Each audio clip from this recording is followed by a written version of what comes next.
Good afternoon, gentlemen. Welcome. Hi. How are you Good morning today? in Palm Springs. Say that again, Alan. It's still good morning in Palm Springs. Good morning. Good morning, good afternoon, good evening, wherever you are. All good. So today we are with Project Positive Planet, which is a collaboration of Well World TV, We Consulting, and Papilia. We will be discussing salt and spas, critical issues you need to know to open your facility. Joining me is Leo Tonkin, CEO of Salt Chamber, and Allan Share, President of the Spa Industry Association, and myself, Stephanie Rest, founder of We Consulting and Caribbean We. Thank you to Salt Chamber for sponsoring this series. Thank you, Leo. Thank you, Leo. Yes. And thank you to the infamous Allan Share for joining us today. As he reminded me, we're very lucky to have him today. For those listening, missed the front of that conversation. That we have 80-mile-an-hour winds coming through the Coachella Valley, and even though it's hurricane season starting in Florida, but it feels like it in the desert too. So there you go. I was just there. That was my last stop before quarantining. Yeah, well, I always say if you have to be stuck, this is not a terrible place. And mostly the internet's working all the time. And we just starting our campaign. I'm going to do a lot of vids this coming week with spas and salons that are opening. So I've got a whole bunch lined up ready to see what's going on. Very cool. And we do have a poll just to check in and see where everybody's at, if their business is reopened, if they already work from home, if they're changing jobs, just a temperature check with everybody. And you're welcome to pop in the chat as well and let us know what's going on or any specific questions you might have today. Hi, Linnell, welcome. Iva from Syracuse, welcome. Phyllis from Kitty Hawk, a place I can drive to and look forward to getting to very soon. So welcome, guys. Let's jump in. We want to talk today about reopening. It seems to be the hot topic as states start to reopen. People are getting back to work, all that good stuff. So what are some critical issues that you see about reopening? Well, there's a few things. I know that Allan and I have been talking about this. Allan's been very active with the Salt Therapy Association, and our relation goes way back when we were first bringing salt therapy to the whole spa and wellness industry. And so we kind of talk a lot to get some of the temperature read, if you will, not to be ironic about what people need to be doing, but there are things that people are dealing with right now. I think we have a big pendulum swing between there's a large, I don't know what the size population, but there's a group of people that are very much looking forward to opening up, getting back to work, as well as customers that are looking forward to going back to the spas, whether it's to get salted or get massaged or do anything. And yet you got the other side of the equation where there's people that do not want to open. They have staff that are very concerned. Even the customers would be very concerned going in. So I think we're going to see some phasing in of behaviors that need to be kind of monitored and regulated. And I think while there's sanitation that we can talk about and disinfection, it's really interesting to see what is currently happening. And this really is the first week here in Florida where there are some places starting to open up as well as around the country. So Allan and I and you wanted to kind of talk about what we're seeing and what some of those standards are. So I know that's kind of the context, what I wanted to see really out of this conversation. They'll give a lot of value to people. Absolutely. And Allan, what are you hearing, the pulse of the spa industry? Well, it's frankly, it's starting to be good. You know, that green light on your computer that tells you you're being recorded or that you're on. That's sort of what I see down the tunnel here. So in my team probably talks to hundreds of spas during the course of the week, along with all the manufacturers and distributors as well. So we seem to have shifted from the sky is falling, like the whole Chicken Little thing seems to be over. And now it's, how do I get started again? What are the protocols? What is it on a state-by-state basis, right? Can we do massage? What's entitled? Can we do facials? What's supposed to happen? So, you know, it's a little different in California. The phases are opening up slow. They're not expecting a full open for at least another month here. So here it's been a slow go, but But just for example, I talked to a massage therapist up in Minnesota who said, okay, she's been taking patients the last few weeks and it's one at a time, and she's had to add an extra 30 minutes in between treatments to allow one client to get out and get the room sanitized and get the next client back in. I've talked to a number of people who have actually bulked up retail, knowing, because the front of the house is going to be so critical again, right? We all know this, that the model that you were built for that says, I can do 6 treatments in each of my 7 treatment rooms in the back during the, it's going to change. So a lot of people are dealing with, what is the new model going to be looked at? I need to space out time, and how do I fill the revenue gap? And a lot of that will be retail as well. Absolutely. And I think a lot of people are going to be looking for those take-home and self-care treatments. I think it's going to be a big trend for us, where before it was always that push, let's do 20% of our total, revenue in retail, where now I think it could be somewhat easier. Yep. Yeah. And then, lately we've been seeing that too with the salt therapy facilities. They're starting to really plan for some of the different treatments in the protocols for people to take home. Like, the Get Salted brand and salt products. At least we're seeing an increase in people looking forward to that and restocking up. But I think Allan pointed out something good. When it comes to guidelines and protocols, I do think it's important that as an industry, whether it's the salt therapy providers or the spa, that there is a real professional adherence to the CDC guidelines and the things that are being stipulated, so that we're all doing things on a consistent basis. I think there's going to be some nuances of what some people are doing. For example, temperature checking. Is that what spas are doing or not? Is that being regulated at the county, city, or state level? Is that something doing that with just your staff? How do we get the comfort levels accelerated? I think what you're going to see, from Allan's point, the green light, people are looking forward and going. I think it's important for the people that are going to the spas and to the wellness facilities, that they are good influencers for that next wave or stage, if you will. Yeah. We need to be talking about it, and people sharing it, and social media about it, and creating the safe space. And the stories that people need to be talking about is, yes, the gloves, and yes, there's masks, and I felt safe, and et cetera, et cetera. I think that's going to be important of getting that next wave, if you will, of people feeling confident again. I think Leo is correct, Stephanie, in talking about the waves, because it's going to boil down to what I call a third, right? Some of us who are like, I'm going back. The minute that my place opens in Palm Springs, I'm there. Okay, do I have to wear a mask? Do I have to wear gloves? Whatever it is, I'm doing it, and I'm going. And I'm going to tape it and talk about it and post about it, because there will be that second wave, as Leo said, of people who are listening to hear what's happening to the first wave of people that are going. And we can't worry about the third wave, can we? That will happen in due course, whether it happens at all. But I've talked to a number of people who are booking cruises already.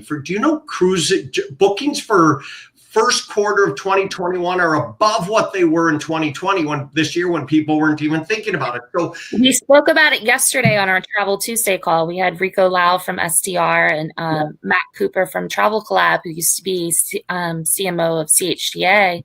And cruises are the best marketers in the world. We should be looking at what the cruise ships are doing, because to me, that would be the most fearful place I could be, would be on a cruise ship right now.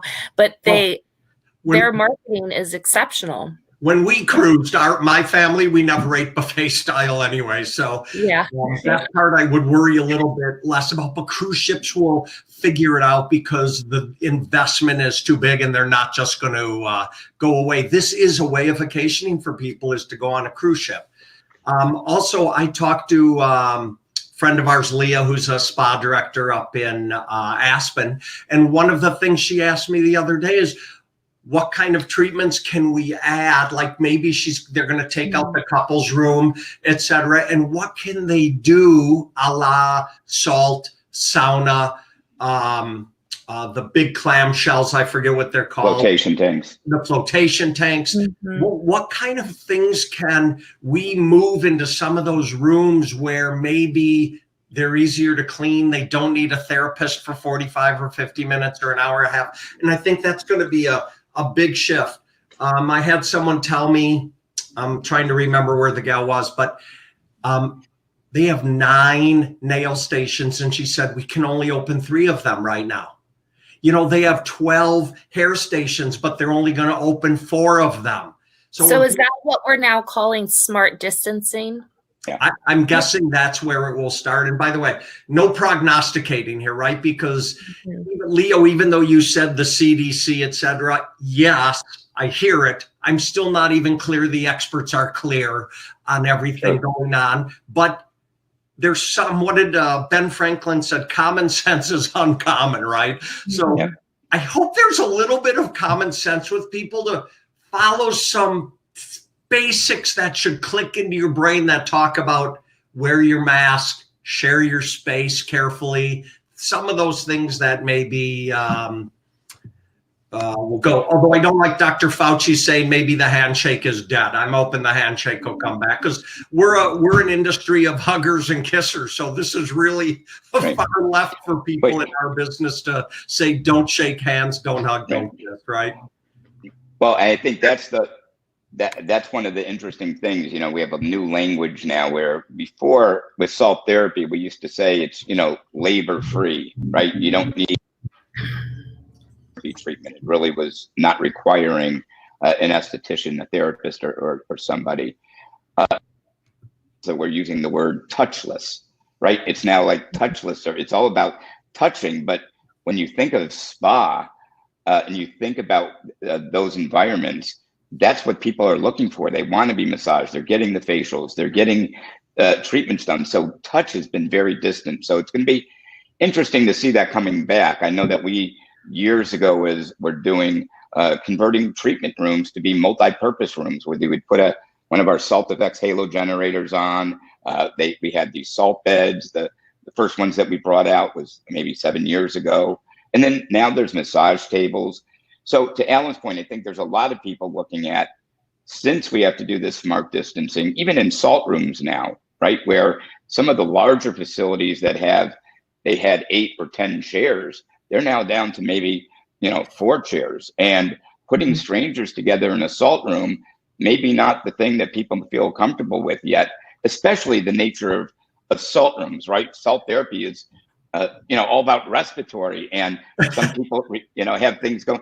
So for us, we have people that we're really now moving to a track. We just had a call on Monday with an infectious disease doctor, and the science now behind how salt therapy can really be great for preventative wellness for your respiratory system, as well as we're now looking at studies for people on the recovery side. And so there are some real particular things that a lot of the salt therapy providers are really looking at, and how they can be marketing to people, as well as bringing people in for this side of the wellness track. Stephanie, I think one of the really critical things here will just be, how are people going to market? The things are trust. Trust is a huge factor in spa. I mean, we're in the touch business, right? So people have to have a trust. They have to have a faith that owners and managers of facilities are doing everything proper, but we do not want to lose the experience, because a lot of people go to I say spa, but it's spa, salon, medical spa, resort, right? We're going for the experience of it. So we still want an experience. It's just, how is it going to happen? Because I can't go into a salt room that Leo built with my mask on, can I? That's not the experience. Yeah. No. And one of the things that people are doing now is people are walking into a facility with their masks on, and when they get into the salt room, they're taking their mask off, so obviously to be able to breathe in the salt. And I think maybe salt therapy, those that are real on the medical side, wellness side, they're taking some of the extremes really to the very top, given the nature of some of the people that are coming to them with already maybe pre-existing respiratory conditions. Before COVID-19 came, people were getting symptoms relief for people that have allergies and asthma and COPD and, all of this. So we want it to feel safe for people who were relying on salt therapy places prior to all of this.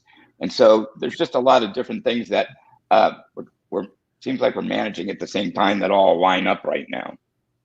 It's a good point, Leo. And back to what Allan said, I think part of it is too that we're going to lose that fourth wall, invisible wall of hospitality, because people are going to want to see it. You know, we used to clean and sanitize behind closed doors, and that was a part of the magic. Like these are all things we've always done, maybe not to this degree and distancing, but we've always been a very safe, sanitary place. But now I think the guests are going to want to see it in front of them.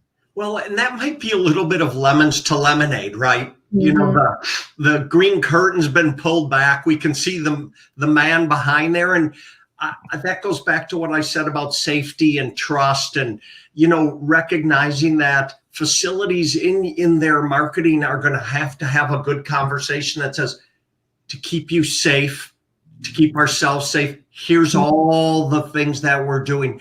And I think for regular goers in the spa industry, they will recognize when people say, here's what we're doing, they're going to take it in good faith that people are managing their facility and keeping it clean, et cetera. Do you know on the homepage of our website, it's not locked out. So even if you're not a member of the association, you can go there and click on the update thing. And we keep adding all the different articles we find on sanitation and cleansing. And there's also the PBA, the Professional Beauty Association, has a state-by-state guide. And so we added and update that one, and it's free. It's all there too for people who want to go. Oh, that's a great resource. Yeah. Phyllis had a question. Are there any suggestions to amendments to liability waivers that clients sign? Well, I know in what we've been doing with the Salt Therapy Association and with a lot of it, we're taking a relook at that. There are certain things about what you may be able to ask or not ask, right? And you have some issues that could be HIPAA related. So there are some things that I know that the Salt Therapy Association is getting ready to publish.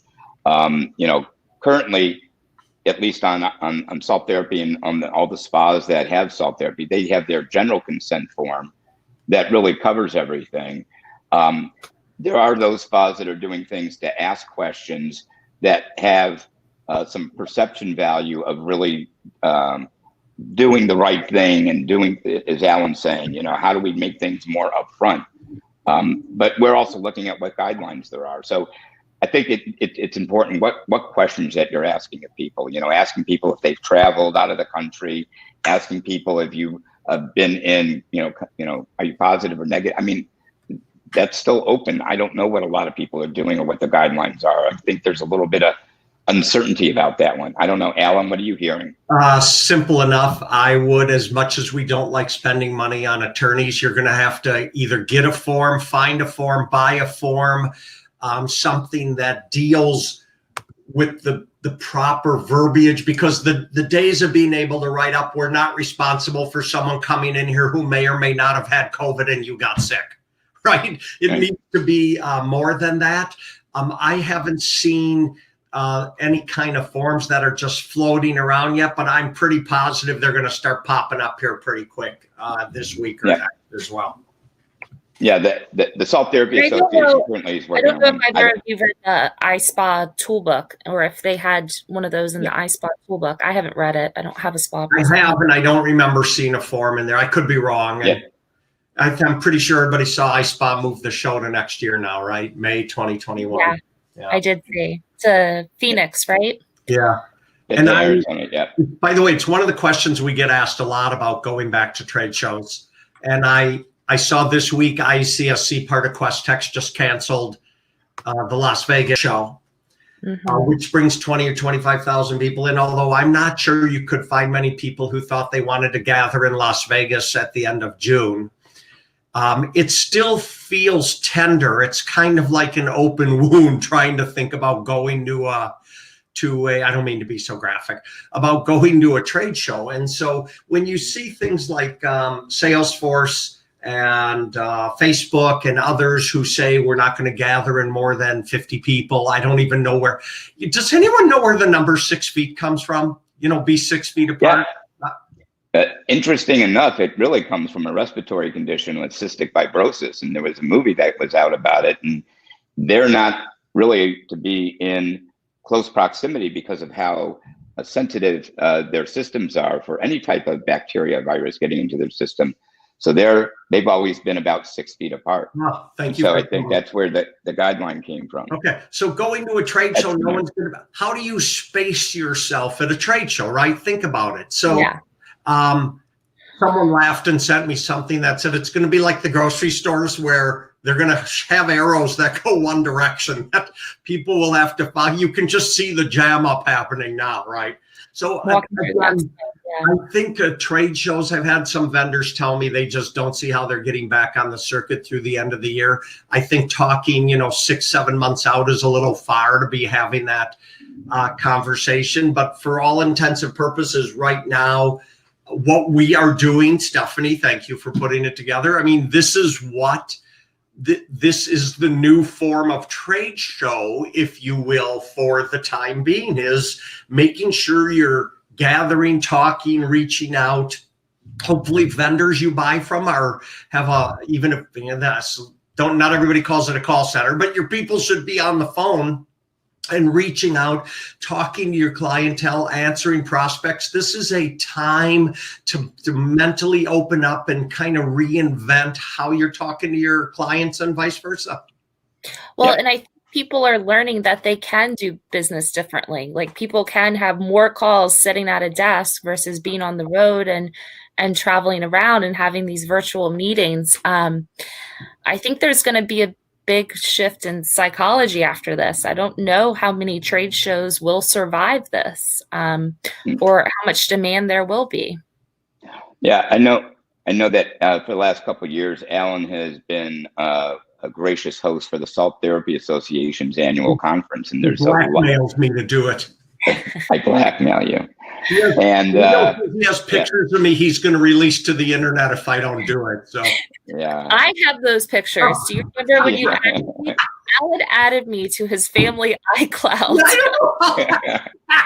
I hope you're enjoying them.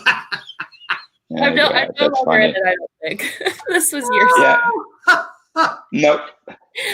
But one of the things that, this year, the Salt Therapy Association's conference is still scheduled in September. And, that's farther out, and we're dealing with the same questions. But Stephanie, as you point out, we're in a whole different arena of how we're doing business. I know at Salt Chamber, we have a few people working in the warehouse and in operations and here and there, but we're doing a lot of remote work.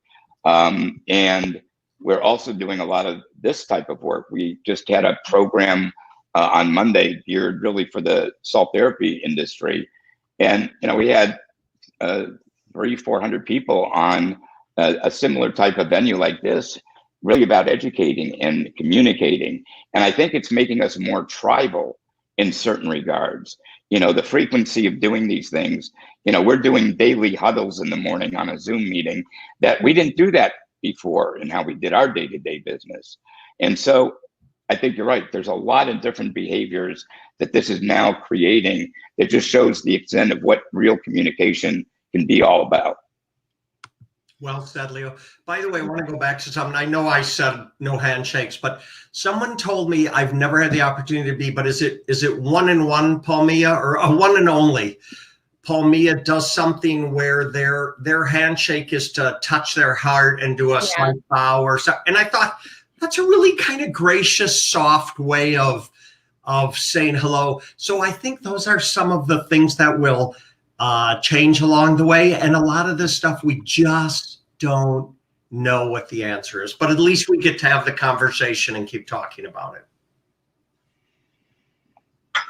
Yep. So we have a few questions. What can you ask a guest? So presently. I'm guessing medically, or, as they come in, what are we going to be able to ask them? Well, I think that's part of what we were talking about earlier. Asking somebody if they have COVID or not, and what's privacy and what's HIPAA, and if you are you capturing that written down, and what do you have to do with it? I think that's part of the logistics of what I know that we're working on right away to have a definitive answer. We don't have that definitively yet, like Allan was saying, and that's part of what we need to establish. And we're looking for it. And then when you mentioned the iSpa toolkit, the STA, the salt therapy, we kind of modeled our toolkit a lot off of the iSpa. And there were some things that were in there. It's pretty detailed. But that's something that we have to really figure out. You know, the question becomes, if you ask somebody if they have COVID, most people may not, you know, so many people don't even know if they have it. You know, if you ask them if they've been sick and this and that, at the end of the day, you don't know what people say, if it's true or what they're saying anyway. So is there some real meat to that? I don't know. I don't know, Allan, what you're hearing about that. Yeah, they're not to belabor this point. There's not a good answer right now at this very minute. I'm already picturing attorneys getting involved with this. But honestly, one would think, right or wrong, that if you're going to open yourself up to go to a spa, which I would do, if someone's going to ask me the questions, I'm answering. I'm putting myself into an environment where I'm exposing myself to being asked these questions. And so right or wrong, I'm still thinking we need to ask the questions today, but I know there's going to be a legal something that will come down related to this. Yeah, you just triggered something for me, Allan. I was talking yesterday to one of our fellow board members of the Salt Therapy Association, Carol, who is also in the halo generator industry. And, you know, she made a comment to me about, it's kind of like you got to kind of treat people as if they have it. You know, you want to be smart at your distancing. You want to be careful. Some people don't know if they have it because they could be asymptomatic. And so it was interesting that her comment to me was just, what if you just behaved as if people have it? Now we're seeing behaviors out there that they're not. And that's where I say you've got this whole pendulum from one side to the other based on people's values and what they're looking at. Trust but verify.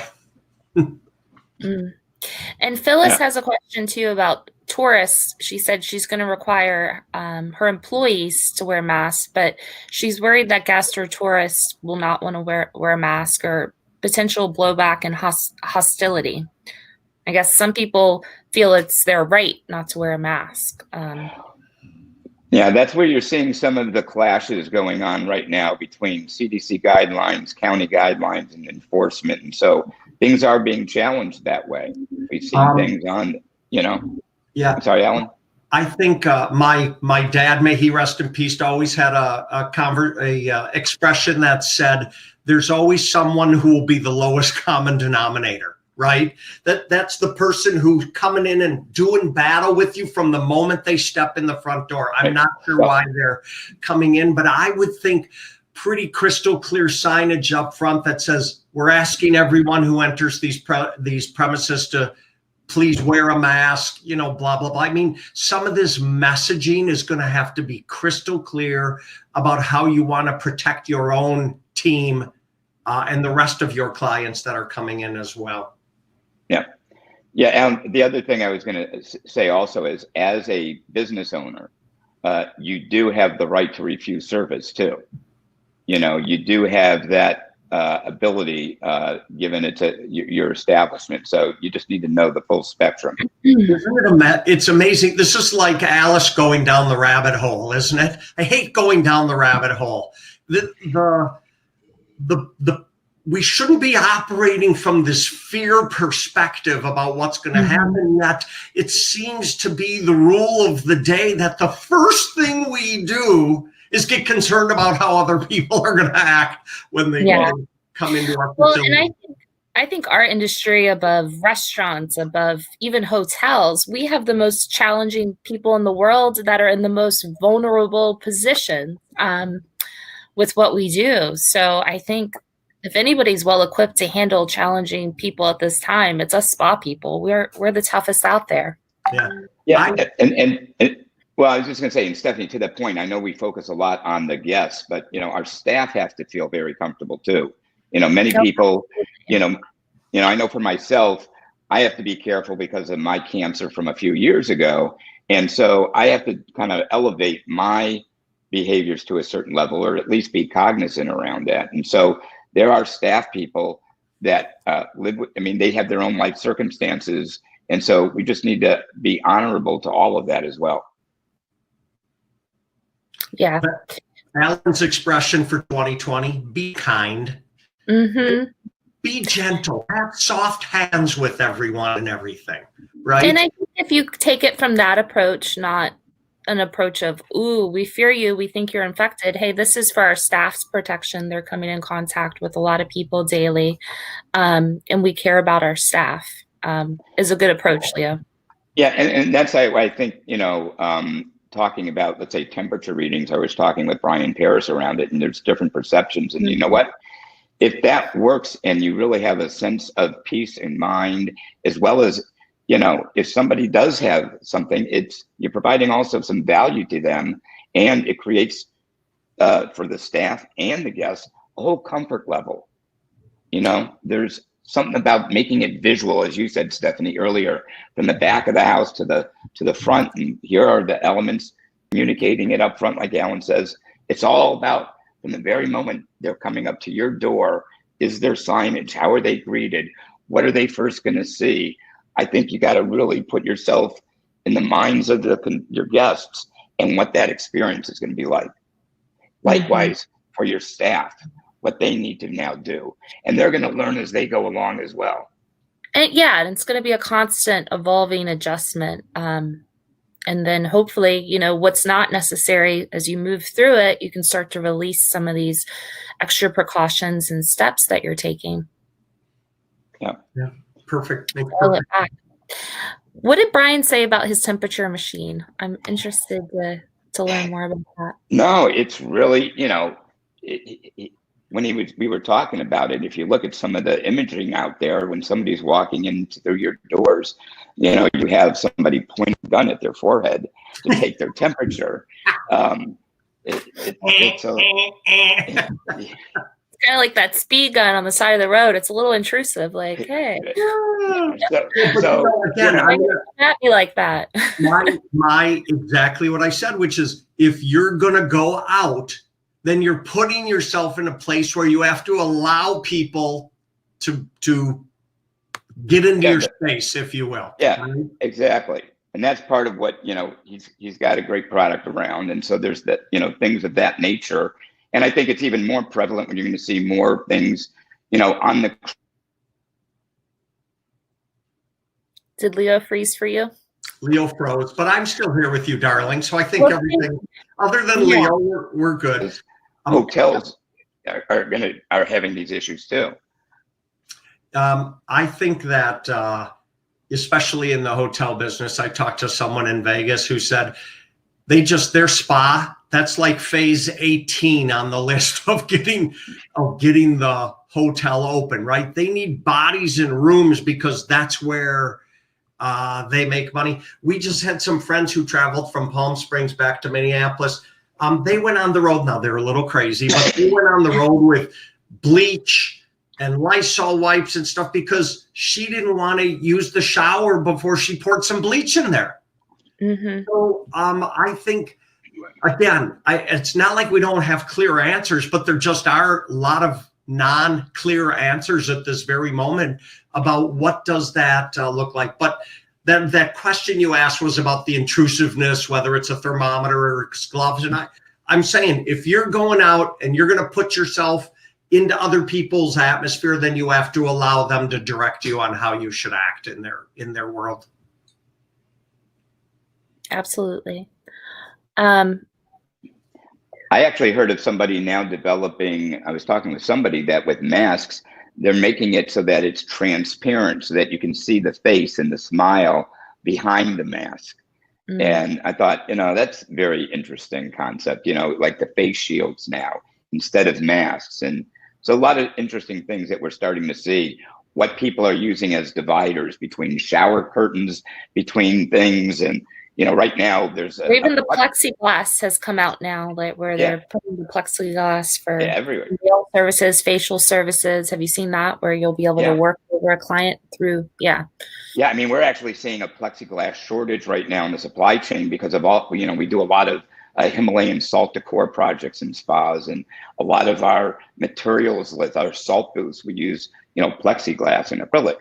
And right now we're starting to see it because of all of the innovation that's going out and how they're creating separators in retail and everything. So it's interesting to kind of see how it's all evolving right now.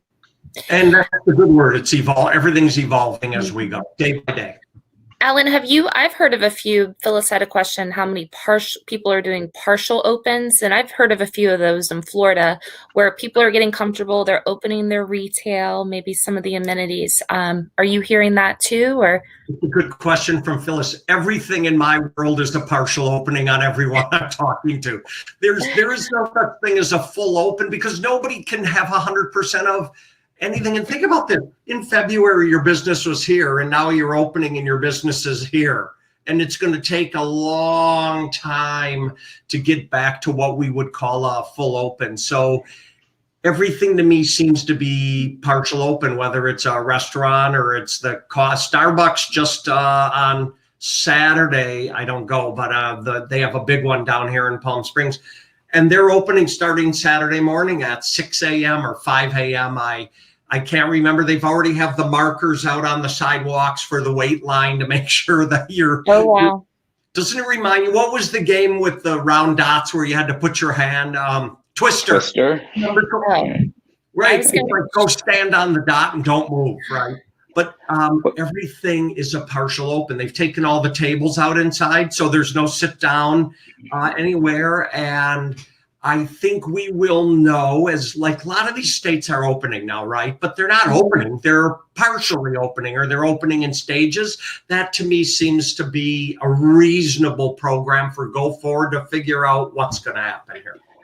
Yeah, well, not only that, but I do think there's also the science and the data, and people are looking at it. There's been recent outbreaks in Germany and spikes and different things, and I think we're going to see it happen based on clusters. When you're in a higher hotspot, and what's going to happen.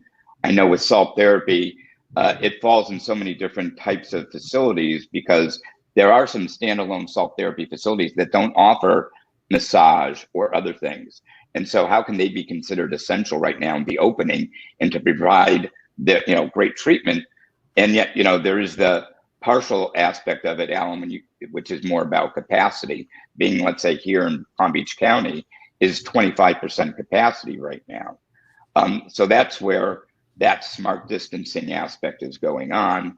But we also have to start saying what's the impact. We've already heard some places that have opened and now it's shut down because of things. So it is something that we just have to navigate through. And there's other ways of how do people get classified in terms of, can they open their salt room, but massage isn't open yet. So if they have multiple modalities, are they being classified right so they can do a partial opening? I think that's also part of what Phyllis made meaning, because there's some things that salt therapy is classified under that spa is classified as something else. That's all. Well, we did a poll, and about 50% of people are repurposing their space or their rooms in their spas. So I'm interested to hear if anybody wants to put in the chat suggestions. We know salt therapy is one of them. We've been talking about liquid IV, different things that are non-intrusive that people can offer as wellness services during this time. Have you heard? Wait, other than salt therapy? I mean, really? Well, say you did the 2 rooms in salt therapy. No. What if you did that 3rd room? Right. What would you do? If there's a choice, salt's always on number 1, right? But Leo means after number 1. What else would there be in the? Yeah, right. Exactly. Have you heard of any suggestions, Allan, of things that people are offering? So saunas, infrared. Someone was suggesting turning some of the treatment rooms into a quasi-counseling room. There's going to be a lot of people operating still in fear of what I should do, where to them, a therapy might be coming in and talking to a doc who comes in a few days a week and does some work. I know it sounds crazy to me when I say it, but these are the things that will change in due course in the way. If you want to stay alive in your facility, you're going to be long past doing massage and facials by the time this Corona Wuhan thing has moved on, if it ever does. Yeah, I mean, Allan, you make a good point. And what some people are doing, and Stephanie, to your point, we have facilities that are getting into a relationship with their doctors now. Even the medical side is getting very creative with telemedicine. And what you could use is having a medical director. And if you're going to have, IV hydrations and building immunity and focus on wellness, people are using rooms for breath work and really getting into different modalities. There's salted yoga. There are things like sauna. We're doing a lot of facilities now where they are putting in the saunas. There's flotation tanks. There's cryotherapy. I think you really need to understand your wellness market and your customers. But there's some very creative things, to Allan's point, that things are happening. You know what I'd love to see, and it works beautiful for me, so I'm saying this selfishly if you'll allow, but I love sound vibration. I love to be in a room where I can lay in, Leo, those in the salt room, those, zero gravity chairs. If someone's playing some sound therapy, I'm out. To me, I could have a 45-minute therapy like that, and I would call that a good nap, and I would go to the spa and pay for that as well. Right. Well, that's what they do in a lot of the larger salt rooms, where they do Tibetan bowl music. They've got sound therapy. They have vibroacoustic speakers. There's some new things that we're working on that's incorporating that when we first did the Salt and Sound booth. And you're seeing a lot of new wellness ideas and wellness rooms and pods and everything. It's real interesting. Down in Palm Springs here, part of Palm Springs is owned by the Agua Caliente, the band of Kui Indians, right, who share the land down here. And Daniel Spencer runs their Hot Stone Spa down at the casino, but they're building downtown, right, 3 blocks from me here, a 44,000 square foot facility that theoretically is supposed to be open about now, but obviously it's not. And they built it on the land where the hot springs come right out of the ground. So they have a huge men's section and women's section where it's a private, let's call it a 4x4 hot springs bath that you get into your own particular tub. And I thought, oh my God, it's going to be a problem. And then he reminded me, they have these self-draining, self-cleaning systems. So after someone has their time in this bath unit, it actually drains and cleans itself as well before they refill it. Because obviously you can't put 10 people in the hot tub anymore, can you? No. And they're also a Forbes 5-star rated property. I think they might have a triple 5-star rating. 4-star. They'd love to be a 5-star. They're not there yet. Okay. I met them. I thought they were. Sorry. So close. Well, that's the same stuff, Allan, the same process that people that have flotation tanks, there's a lot of our clients that have salt themed facilities with a salt room and, a flotation tank with the salts and all. And they've always been highly sanitized and disinfected and everything. It's like, that's how they've been operating from the very beginning. Right. So will you be able to repurpose? I have a friend in Puerto Rico that has a day spa and it's a flotation. Will multiple people be able to get in that and it'll still be sanitary unless? I think people one after another, when flotation tanks really are about cleaning the water and sanitizing between people. So it's not multiple people. There are some flotation rooms and larger tanks where multiple people, like couples, can go. And so I think we're still going to see couple treatments happening. And there's some of that that happens.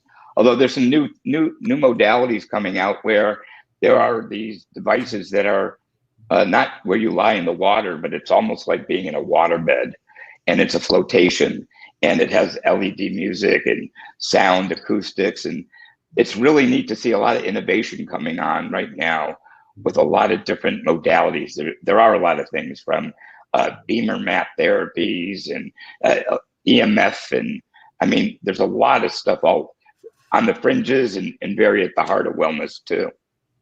That we're seeing a lot of recovery rooms, a lot of things happening with personal training spaces now. So when you look at the health club model, and you look at different ways that they're setting up circuits and pods. It's real interesting.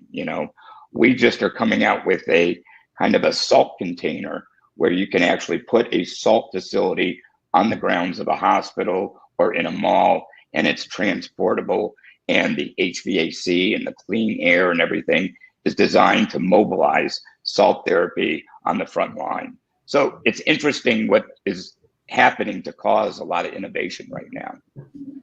That's very cool. So breaking news on sanitation. Leo, I know you had something to share. Yes, we had a really interesting person join our call on Monday who is intimately involved with some of the studies in the University of Alberta up in Canada, where there's research that shows when a mask is lined with sodium chloride, how it kills viruses. And this was a research document from a couple years ago. And so they're now advancing doing research with actually COVID-19. And so what the research points to is that salt, when it absorbs the respiratory droplets that people are concerned about, that moisture gets kind of sucked out. And when the salt recrystallizes, it kills the virus. So this has been being researched for a couple of years. Well, in the same health incubator where this was being done, the other group team of PhD and scientists were working on a product that is a surface made out of sodium chloride. It's called compressed sodium chloride.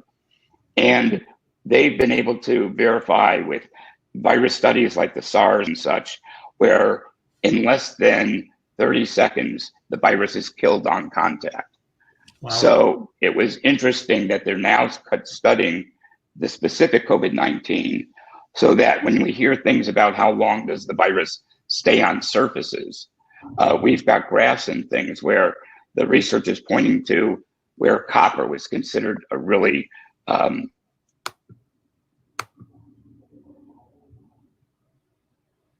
Okay, Leo. Okay. Yeah. You cut out for a second. Oh, I'm sorry. We caught the copper part. Sorry. Yeah, so it's been known about how long this salt virus stay alive on plastic and on cardboard and surfaces. On the salt product here, it's less than 30 seconds. In some cases, it's in seconds. So what they've been designing are door handles made out of compressed sodium chloride, which is one of the highest touch surfaces. And that's how they're doing their testing about how salt kills viruses. So a lot of people that are in salt rooms were very concerned about the salt on the floor. Many of you seen when you have salt on the floor. So the concern is that sanitary? What do we have to change that out? How do you clean that? And so what it's pointing to, the evidence is that on contact, within seconds, the virus is killed. So it's interesting that they're looking at now how they're taking that to the next step with actual products that people are touching all the time on a cruise ship in a hospital. If I owned a salt room, I might be sleeping in it. All right, guys. Well, I thank you for all that great commentary. Any final thoughts? No, Stephanie, it's great that you always do that. Allan, it's always great to. I have one final question for you, though. So this is Project Positive Planet. So I want to hear from you both something positive that has come out of this pandemic for you all, or what you see in the future. Leo, you want to go first? Sure. Well, for me, I just see that there is a lot more of a tribal feeling. It's brought people together. As much as that we're distant, it seems that we've been brought more together as a family going through all of this.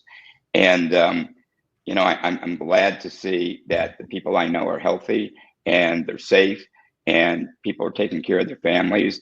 And I just think there is going to be a lot of, to your point, positive on the other side of this. We all have gone through a lot of troubles and challenges before. And so this is just one of the parts of what we deal with in life. And so I think everything is moving forward. And Allan? Two things. One, I'm always a gym rat at 6 o'clock in the morning, but since I'm not going to the gym, I'm going on my morning 4 or 5 mile walks with my wife and our dog. I might never go back to the gym now that I'm enjoying these early morning walks. The second thing is I feel really encouraged by people's positive attitudes about as Leo mentioned, the invention of all these new things that are coming out, about people's new way of inherently being able to video chat and talk more from what I would call a very honorable place, recognizing we all seem to be in the same boat. Absolutely.